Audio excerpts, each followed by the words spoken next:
home for Christmas. It may elicit all kinds of memories, and some of them may be warm, and some of them may be not so warm. When I was a kid growing up, I had lots of great memories of Christmas time. One of the great memories that I had was that every Christmas we would get together with our extended family. These are aunts and uncles and cousins we didn't often see. And especially I loved it when my dad and my Uncle Jim would tell stories about growing up, because they actually grew up in the same small town that my brother and I grew up in East Texas.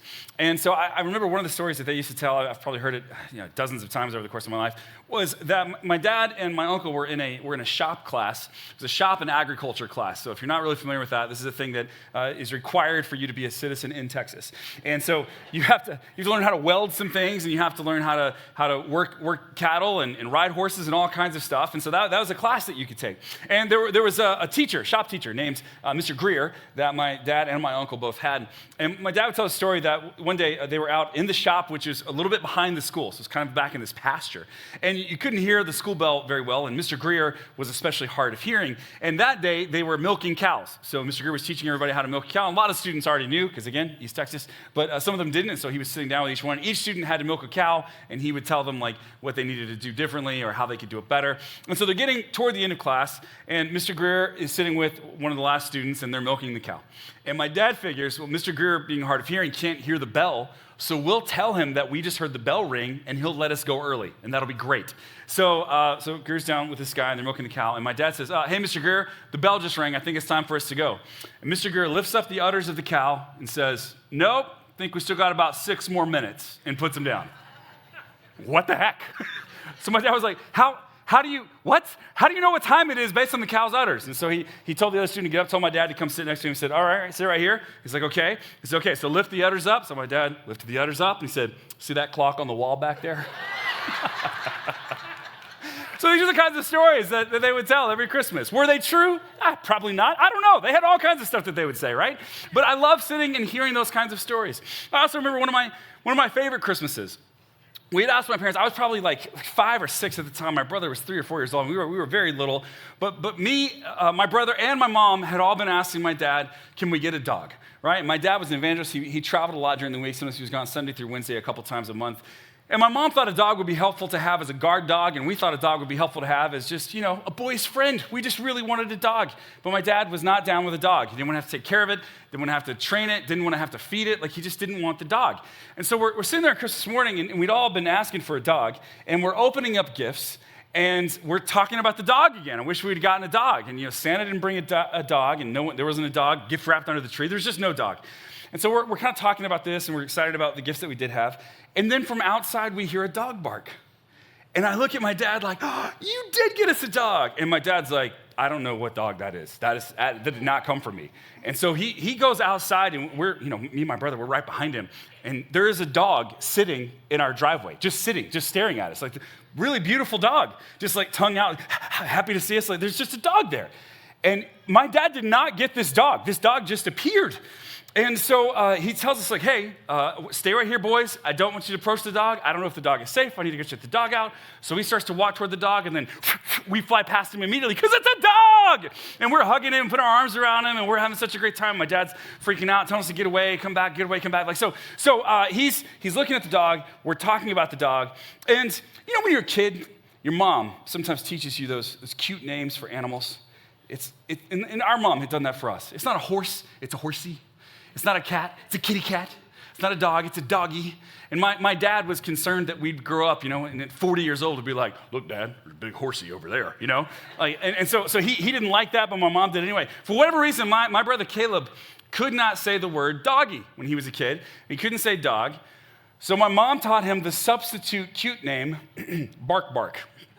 That was what my brother called every dog. Look, Daddy, Bark Bark. And so we're playing with the dog. My dad and mom are talking about, are we keeping this animal? Like, what is the deal with this dog? And then my brother would come over and pull on my pant legs on my dad and look at the dog and say, look, Daddy, Bark Bark. And he's like, I see the Bark Bark, son. Go play with the Bark Bark. We're trying to figure it out.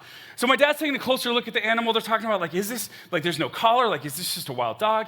And as he's walking around the dog, he realizes the dog is missing one of his legs. This is a 3-legged animal. And so they're talking about him being a guard dog. My dad's like, great, I have to get him a scooter if he's going to chase a criminal down. Like, how useful is a dog like this? And so, but then we're loving on it, and we're hugging this dog. And this is wonderful. He seems like such a kind animal.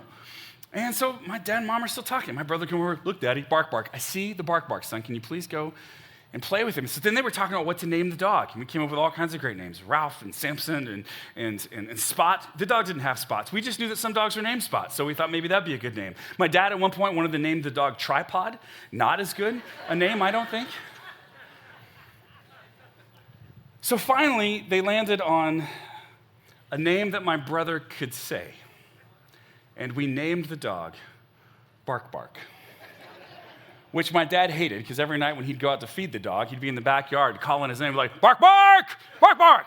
And the neighbors are looking out the windows, oh my gosh, he's howling at the moon again. Like it was wild. But I'll never forget that Christmas. It's the Christmas that my dad refused to get us a dog, but the Lord loved us enough to provide one. I love that Christmas. You've probably got great Christmas memories if you think back a year or two here or there that were just a delight for you. And maybe you have some other ones that were challenging. Some of us have experienced loss during the holiday season, and try as we might, we never quite shake it. What was your family like growing up? What's your family like now? If you've started a family, what is the family you've started like? What do you contribute to it, or your spouse, or your kids? I want to talk about family today and coming home for Christmas. And I want to look at this passage in the book of Matthew in chapter 12, where Jesus radically redefines what family is. It's not a passage that we talk about much in the church, in part because I think a lot of times in the church setting, we've lifted the idea of family, like blood relatives, up so high to be so important that anything that might compete with that concept gets belittled, doesn't get enough press. But Jesus radically redefines what family is. And especially if we come from a broken family or a dysfunctional family, or if maybe we're contributing to the dysfunction of a family, we may really struggle to understand like a way through. And I think Jesus provides us a way through and a place for us to come home this Christmas. Matthew chapter 12, Jesus has been talking to a group of people. This story is repeated, by the way, in Mark chapter 3. So in 2 of the 4 Gospels in the New Testament, we have this story. And Jesus has been teaching this group of people, and then his mom and his brothers and his sisters come. We read this in Matthew 12, starting with verse number 46. As Jesus was speaking to the crowd, his mother and brothers stood outside asking to speak to him. And someone told Jesus, your mother and your brothers are standing outside and they want to speak to you. Now, Jesus had, and they're listed in Mark, Jesus had 4 brothers that we know about that are named. 2 of them possibly wrote some of the epistles, the letters that we have in the New Testament. One is James. If you've been around church for a while, you've probably read the book of James. The other is Jude. There's a book written by Jude who says he's the brother of James in the New Testament. Scholars disagree about whether it's Jude, the brother of Jesus, or a different Jude. These were very common names back then. But Jesus had multiple brothers, and he had some sisters. We don't know much about the sisters. And then his mom, Mary. And every December, right, we get together as a church, and one of the things we celebrate is the birth, the miraculous, immaculate birth of Jesus Christ. That Mary is the mother of Jesus, but that she was impregnated by the Spirit of God. And that Joseph then was his earthly father, but that God was the true father of Jesus Christ. And so Jesus is the Son of God. So this is the family that's gathered around. It's his mom, it's his brothers, and Mark tells us his sisters as well.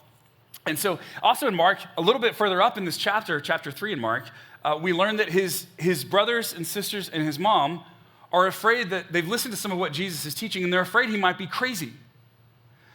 And so maybe you automatically relate to Jesus because your family thinks you're crazy. Or maybe you relate to his parents because you have some people in your family that you know are crazy, right? Like the idea that we might have dysfunctional family or members of our family that were like, I don't know what you're doing there. Like that is not new. 2,000 years ago, Jesus himself had family that felt like he might be kind of sus. And so they want to speak to him. They want to talk to him. And, you know, if family, if blood relations were the most important thing, according to the scriptures, we would expect him to be willing to essentially drop everything and go out and greet them. But that's not what he does in this story, and it's kind of fascinating the turn that it takes. So, the next verse, we read this. Jesus asks, who is my mother? Who are my brothers? So he's surrounded by these people who have come to hear him teach, and he's asking them this question. And then he pointed to his disciples, and he said, look, these are my mother and brothers. Anyone who does the will of my Father in heaven is my brother and sister and mother.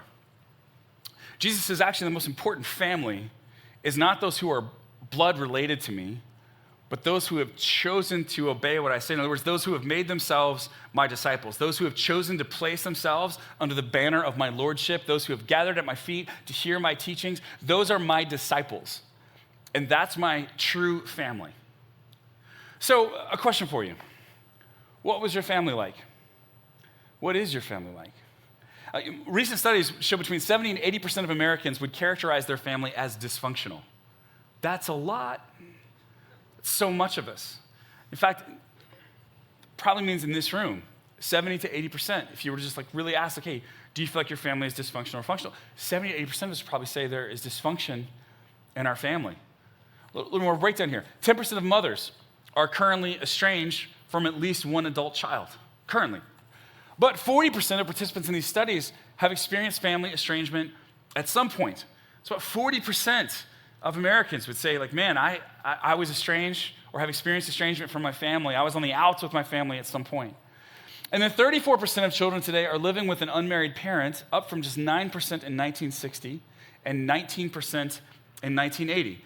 And I don't put this stat up here to try and like shame single parent homes or anything like that. Oh my goodness. In fact, if you're a single parent here today, I just want you to know, we are so proud of you.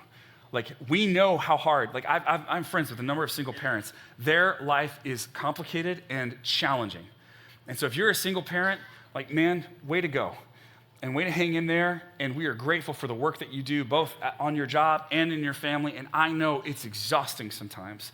And you have to be so much to so many. And that's really tiring. And I want you to know that we're proud of you and we're with you. I just want you to hear that from me this morning. But I also know that means you carry a really heavy burden. And that means you might be tired sometimes. Your tiredness might show sometimes. And it just shows that it puts more stress on you and probably some additional stress on the kids as well, if that's the situation. And we just find that lots of families, there is some amount of dysfunction or estrangement, or there's not enough adults to pitch in, and that can be challenging. So what was your family like? What I want to do this morning is talk to you a little bit about something that psychologists call attachment theory. And it's this idea that the way that our family acts toward us as we grow up, in many ways, ends up setting the trajectory of the way we relate to other people as we grow older.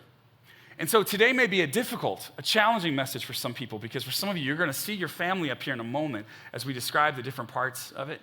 And it may bring back some unpleasant memories. And for some of you, you are still very much working through the results of that kind of a childhood.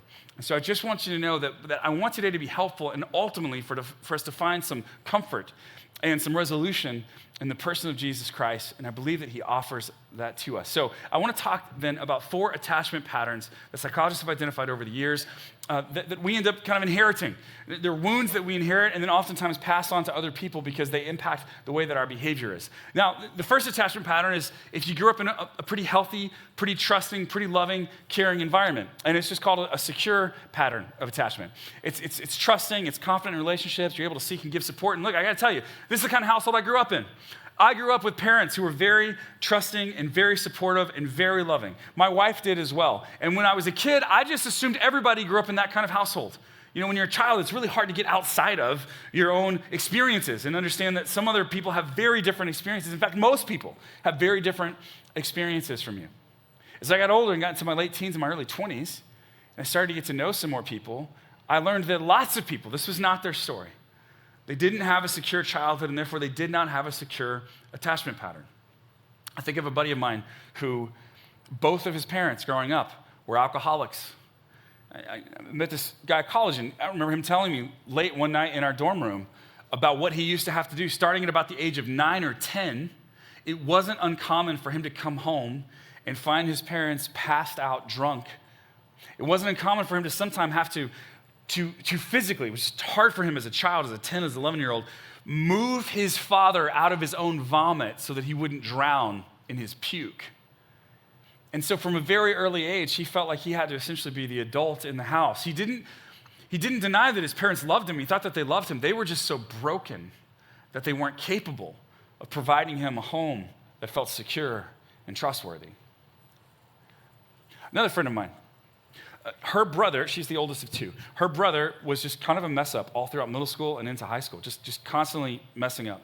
And so the pattern that started to develop in their family is that the brother would mess up, and the parents would swoop in to try and rescue the brother from the consequences of his mess up.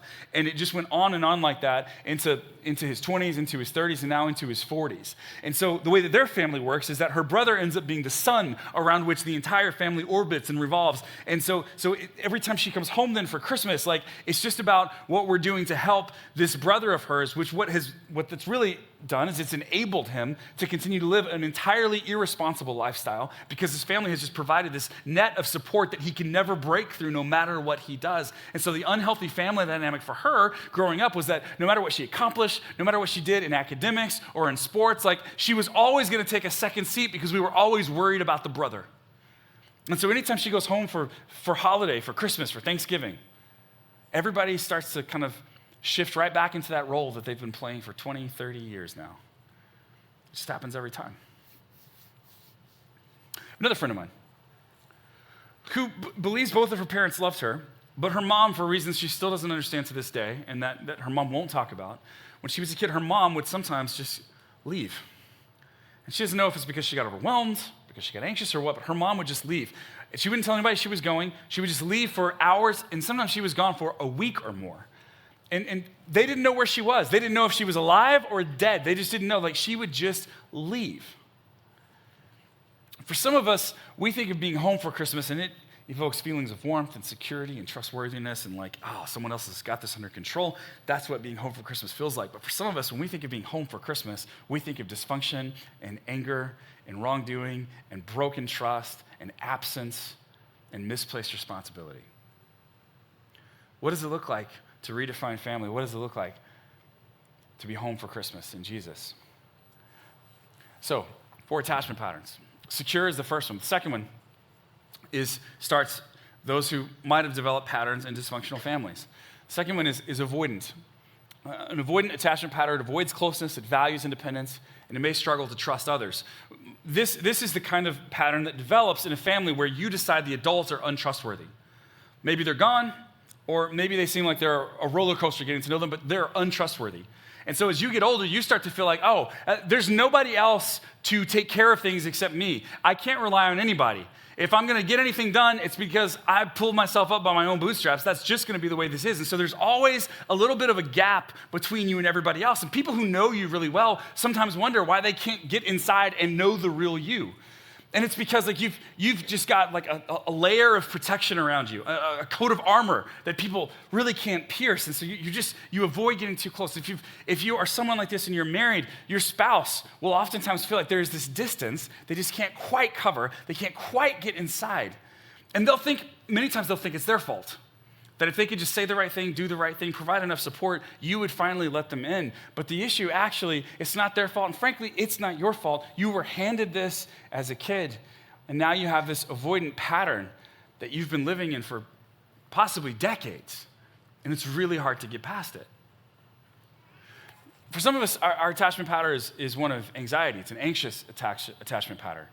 And so instead of feeling like other people aren't good enough or trustworthy, like you experienced some kind of childhood where you started to believe that you weren't good enough. There was something deficient in you. And that's why your parents weren't there for you. So maybe you think that you were the reason for your parents' separation or divorce.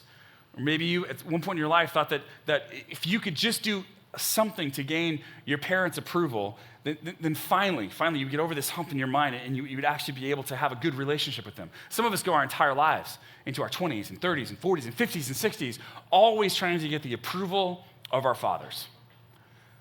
I just spoke with someone a few months ago who said that on her father's deathbed, she said to him, I have never heard you say that you love me. And more than anything, I want you to say that. And his last words to her before he died were, well, if you don't know that by now, I can't help you. And then he passed away. And I think in his mind, he thought it was obvious that he loved her. But she desperately needed to hear him say it. And so she still to this day feels like there is something inside of her that must not have been good enough for him to be able to utter the words.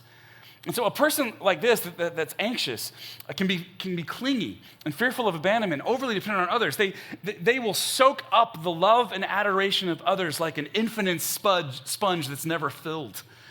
Like you find someone, if this is you, then probably you may be the kind of person who dated a lot of people in high school or in college. You're always looking to be loved. And sometimes people broke up with you because you were just too much for them. And many of us figure out ways to regulate this as we get older, but a lot of times early on in life especially, this is a really tough one. We don't feel like we receive that. We feel like there's something deficient in us. And so then if somebody showers us with love or kindness or praise, we just need it. And so we start to get very clingy to them. And in fact, if you've ever dated someone who got insanely jealous very quickly of your time, whether it's because you were hanging out with buddies or because you paid a compliment to somebody else, then you kind of probably understand the place that's coming from is a desperate need to be affirmed. And it can feel suffocating sometimes if you're in a relationship with that kind of person. But if you are that person, it also feels suffocating in a different way because you just constantly need someone to tell you that you are good enough because you don't really believe it yourself. So some of us have this anxious attachment pattern. Another one, the final one, the fourth one, a disorganized or a fearful attachment pattern. This is kind of the worst of both the avoidant and the anxious. If avoidant is you don't trust other people and anxious is you don't trust yourself, disorganized is you don't trust other people and you don't trust yourself. For many people who grew up feeling slingshotted around, sometimes my parents were doting on me and loving me, and then sometimes they would be totally absent. Sometimes I felt like I was king of the world, and sometimes I felt like they didn't care if I existed anymore.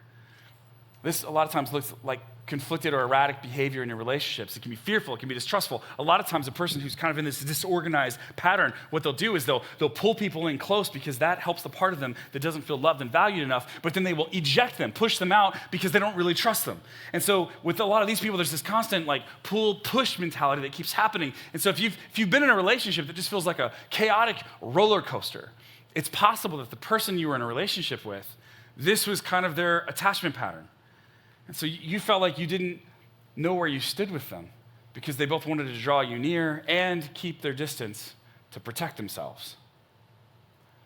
And people who do this also tend to, produce people who do this because this is a pattern that gets learned early on. So here's what I want you to do for just a moment. I want you to just look at these four for a moment, and I want you to find yourself. Where are you in this? And if I were to ask you to explain to me how you thought you got there, what would you say? What would you write? Because my guess is you can find yourself. And where would you put your caregiver when you were growing up?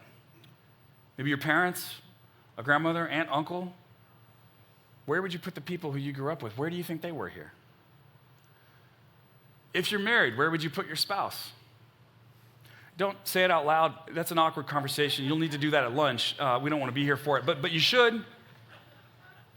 Because sometimes we can see stuff that our spouse can't. And then with love and kindness, we can have a discussion about that if they trust us enough to talk through it. Where are you? Where's your spouse? Where's your caregiver? Where's your best friend? See, many of us grow up with some type of family trauma or family dysfunction.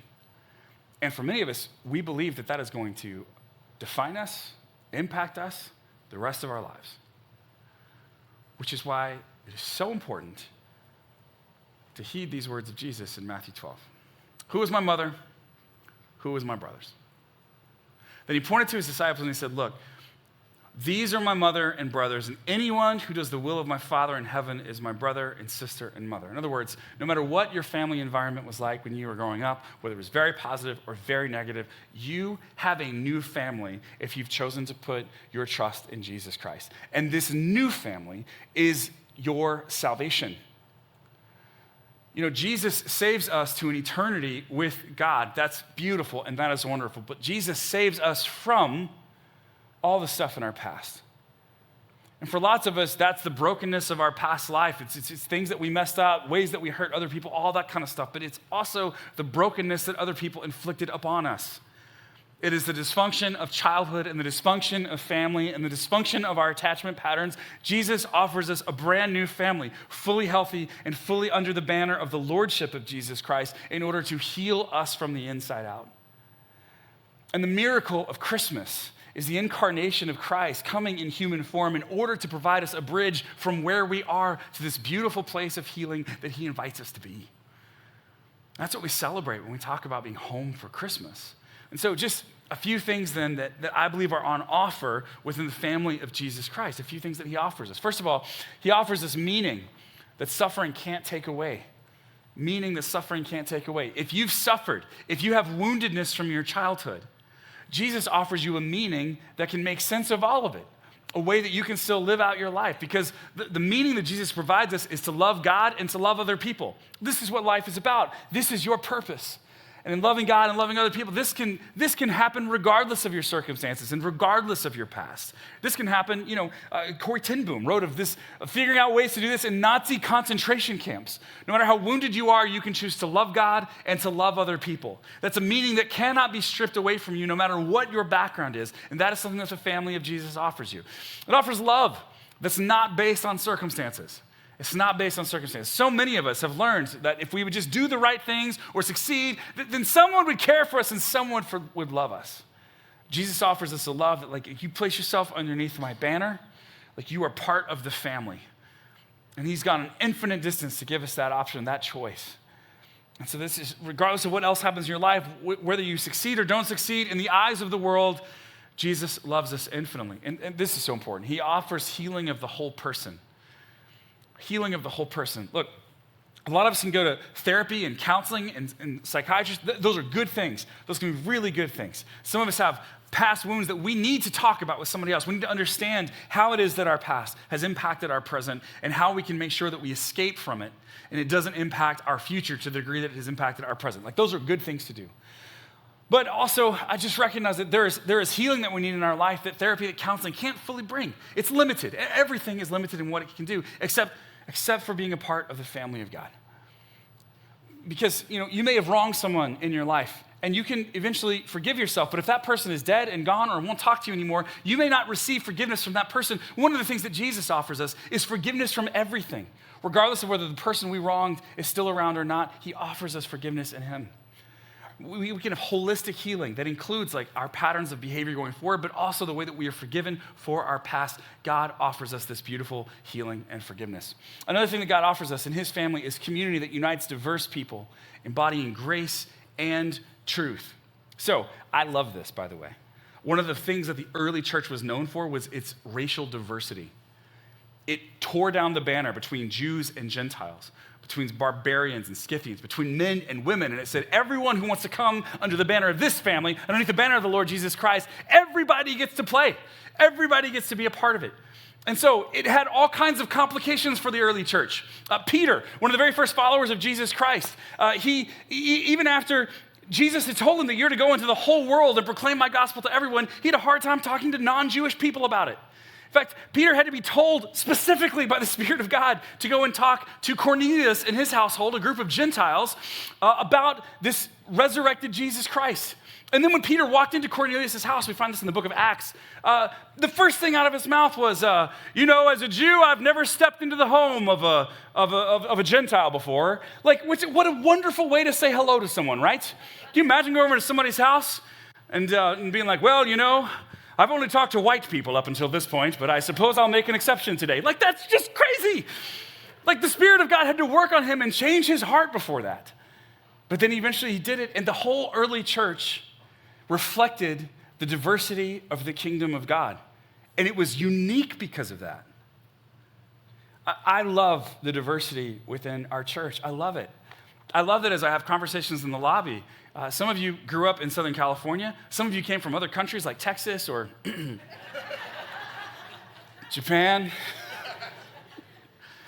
And it's awesome to be able to hear different stories of growing up and how we think about the world and how our background impacts our lens, our perspective of things. One thing I've learned is that every person in the church has something they can teach me. Every one of you does. And every time I've had an extended conversation with anyone in our church community, I have left feeling enlightened, feeling like I learned something, feeling inspired. I love that about the church. And there's so many of you that there's a lot of things we don't have in common. Some of you are Clippers fans. Like we sit down and I hear about your life story and what God has done in your life, and I realize that we have the most important thing in common. When you're adopted into the family of Jesus, like this is part of the beauty of it. You get to be a part of a community, part of a family whose perspective and ideas knows no boundaries, no limitations. And then that family gets to embody grace and truth to one another. Grace, right, is giving someone a pass that they don't deserve. But truth is being honest with them about the times that they messed up. Grace without truth doesn't transform us. It's not that helpful. It's just to be given a pass all the time. There's nothing transformative about that. Truth without grace feels oppressive, like a weight on your shoulders. Someone's just always telling you that you've messed up but never giving you grace for it. Eventually you just start tuning them out. You need grace and truth together. You need people who will be honest with you about the ways that your actions or behaviors don't honor Jesus or don't honor the people around you. And you need people who will give you grace to grow and change and learn from your mistakes. That's what the church is supposed to be. And some of us grew up in families that they gave us so much grace, they never gave us any boundaries to feel like we had any structure, that anybody cared about us. And so we grew up just feeling totally rudderless. Some of us grew up in families that were all about truth and legalism, and you did it exactly this way or you were out, and we carry the scars of that with us the rest of our life. And whatever kind of family environment you grew up in, you now get to be adopted. Choose to place yourself underneath the banner of Jesus Christ and be a part of a new family. Grace and truth. That's what it looks like to come home for Christmas. And here's the other thing that I just need to name as we kind of wrap up this morning. As you get closer to Jesus, you're going to change and transform. As you get closer to Jesus, you're going to become a healthier person. You're going to be less selfish than you used to be. You're going to care more about others. You're going to have more empathy than you once did. You're going to try to show kindness in situations where other people go straight for the throat. And that means that there are people who knew you when you were the person you were before who are going to be very confused about the person you're becoming. Like it's going to throw them off. Sometimes they're going to wonder if you just want something from them. And your growth may be seen as a disruption to your blood relatives, to your family. As you grow, like if you're a part of a dysfunctional family and every holiday season, you kind of know like, oh my gosh, we're going to go over to Uncle Steve's house, and he's going to say this thing, and then they're going to say that thing, and then everybody's going to be yelling, and then someone's going to call me something, and someone's going to say something about my kid, and I'm going to have to start defending and punching back. It's like each of you have a preordained role you know you're about to play in this family drama, and you're going to show up for it, and you're going to do it while spitting turkey in each other's general direction. And if that's been the year after your experience, and then you show up one year and you don't do that, you're going to be weird. You're going to make people uncomfortable. They're going to start acting, what, you think you're better than us? Think you're better than us? They're all from Boston. You think you're better from us? Is that what you think? Like your growth may be seen as a disruption to your family. Why? Because in an unhealthy system, healthy people feel like a threat. In an unhealthy system, healthy people feel like a threat. You know what people are more scared of than unhealth? Change. We are terrified of change. Because as long as things stay the way they were, it's at least predictable. Even if it's terrible, at least we know the rules of the game. And if you start to change the dynamic because you're showing up as a member of the family of Jesus in the midst of a household of blood relatives, your healthiness will seem like a threat to the unhealthy system. So then around the holidays, I just want to encourage you, if you're part of a dysfunctional family, you're going to have to figure out how it is that you can be a good representative of Jesus even in the midst of an unhealthy family dynamic. What does that look like for you? And what it may look like for you is choosing to show up for a limited amount of time because you know if you stay too long, you're going to enter into that same spiral of negative family dynamics you once were a part of. Maybe you look at your spouse this Christmas season, you're like, we're going to go over to Uncle Steve's house, we're going to be there for 90 minutes, we're going to eat as much turkey as we can, and then we're going to leave. Because if you know you're there for 95 minutes, you're going to start insulting Uncle Steve's wife. And you're like, I don't want to do that. I know that's where this is headed. I'm going to have a hard time. I think I have enough willpower to look like Jesus for 90 minutes, maybe 88. I'll play it by ear, and then we got to leave. Because you've seen the pattern play out. You know what it's like. Some of you may, and I think this is rare, but some of you may need to disengage from a dysfunctional family system for a season or two in order to figure out your own stuff, to get to a good place in the family of Jesus Christ, to know who you are and what you represent, so that when you show up for the next dysfunctional family gathering, you come as an ambassador of a better and more beautiful kingdom, and not as someone who continues to carry and transfer the pain of a dysfunctional family year after year, generation after generation.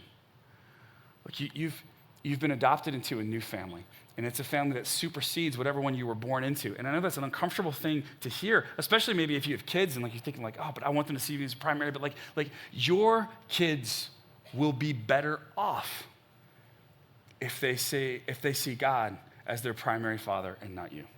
They'll be better off. Why? Because you are not as good a father as God. Some of you are way worse. All of us are way worse.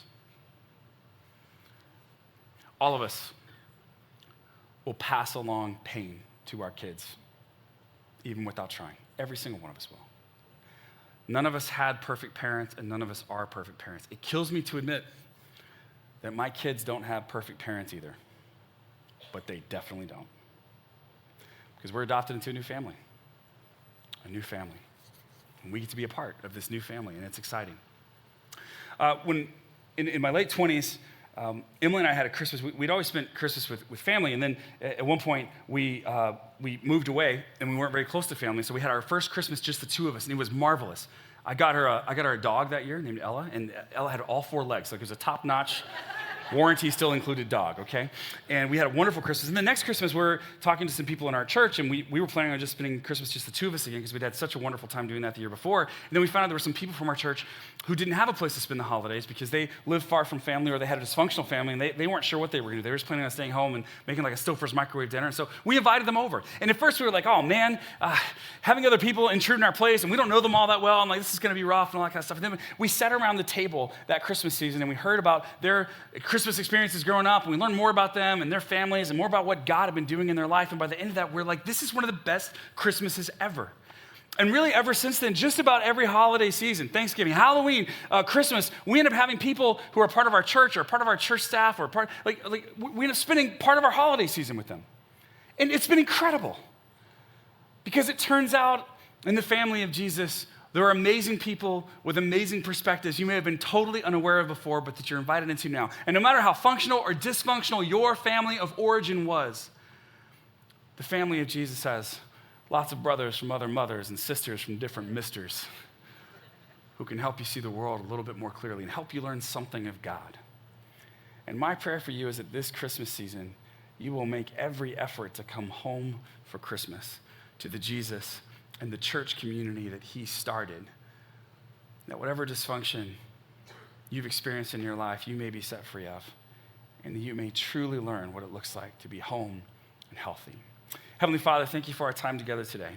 Lord, may Christmas season spark something in us that we're thankful for, something that's special. Lord, may we figure out a way to give the dysfunction we may have experienced in our life over to you, to name it for what it is, and to name maybe some of the ways that it's hurt us or damaged us or even caused us to behave in unhelpful or untrusting ways toward others. And Lord, may you heal us holistically of that, because we believe you're the only one who truly can. Father, I pray this Christmas season, as you are making us new, we would be ambassadors of this new family in every place that we go. And it's in Jesus' name I pray. Amen.